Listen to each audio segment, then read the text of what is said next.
জয় জগন্নাথ, জয় জগন্নাথ। শিল প্রভুপাদ যে রথযাত্রা শুরু করেছিলেন, সেই রথযাত্রার শুভারম্ভ করছেন আমাদের পশ্চিমবঙ্গ সরকার এর অন্যতম ব্যক্তিত্ব আমাদের মুখ্যমন্ত্রী মহোদয় শুভেন্দু অধিকারী মহাশয়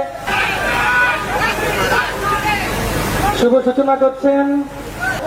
শুভেন্দু স্যারের হাত দিয়ে, মাননীয় মুখ্যমন্ত্রীর হাত দিয়ে টানুন।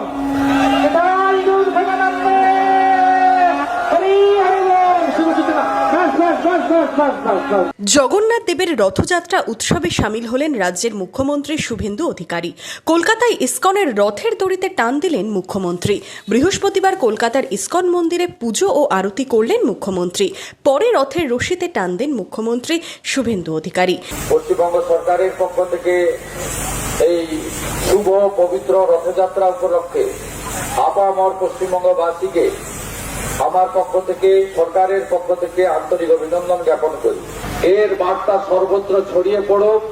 আমরা প্রত্যেকে সাত্বিকতা এবং নিজেদের পবিত্র শুদ্ধ করে আগামী দিনে আমাদের গীতার যে অমোঘ বাণীগুলি গ্রহণ করে সমাজ, পরিবার এবং নিজের ক্ষেত্রে প্রয়োগ করে আমরা সমাজকে, জাতিকে কলুষিত মুক্ত করে সমস্ত আমরা শুভর পক্ষে, অশুভের বিরুদ্ধে আমাদের লড়াই এগিয়ে চলুক, এই প্রার্থনা করব।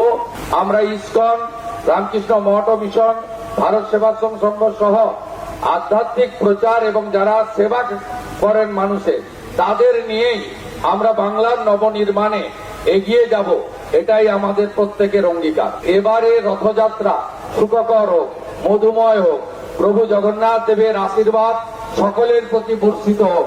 শ্রী চৈতন্যদেব প্রভু মহাপ্রভুকে স্মরণ করে শ্রীলা প্রভুপদের উচ্চারণ হরে কৃষ্ণ মন্ত্রে কলকাতা মহানগর, তিলোত্তমা কলকাতা, সিটি অফ জয় চারিদিকে মুখরিত হোক। এই প্রার্থনার সাথে সাথে পুরী ধামকে স্মরণ করে দীঘাতে রাজ্য সরকারের কালচারাল সেন্টার আছে, সেখান থেকে পুরী ধামের সম্মান রক্ষা করে আমরা ধাম শব্দটি সরিয়ে নিয়েছি। সেখানেও আজকে মন্দিরে রথযাত্রা উৎসব পালিত হচ্ছে এবং পুরী ধামকে আমি সম্মান জানিয়ে আমার কথা এখানে শেষ করলাম। এদিন রথযাত্রায় রাজ্যবাসীকে শুভেচ্ছা জানান মুখ্যমন্ত্রী। Bureau report, Madhyabanga news.